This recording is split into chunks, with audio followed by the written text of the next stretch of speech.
Hello guys, for this recipe, magluluto ako ng picadillo. Una, nagisa ako ng bawang, sibuyas, and then nung nagisa ko na yung bawang sibuyas, sunod kong inilagay yung chop na kamatis. So naglagay ako ng kamatis guys para mas malasa at masarap yung ating picadillo. And then sunod, nilagay ko na kaagad yung wash na ground beef. So mga 200 grams lang yan guys, konti lang. And then ginisa ko yung ating ground beef. Kung nagisa na, so naglagay na ako ng patis. Opo, naglagay ako ng patis dyan guys. Siguro mga 4 tablespoon at saka mga 2 tablespoon na tomato paste. Ayan. So, minix ko.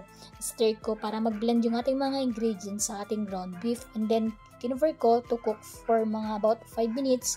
And then, continue simmering and stirring. Then, sunod nilagay ko na kaagad yung ating chopped carrots and then patatas. Saka meron din akong nilagay na 1 can of green peas para mas maraming gulay, mas masarap. And then naglagay ako ng mga about 1 tablespoon na sugar and then konting salt, saka ground black pepper. So season to taste siya guys para mas masarap. So titimplahan mo siya at lalasahan along the way while cooking.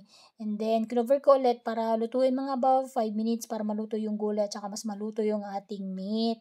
And then ito na guys yung ating finished product. So mas masarap siyang may sides na pritong saging. So yun lang guys. Kung nagustuhan nyo itong video na to, please follow and share. Until my next video. Bye!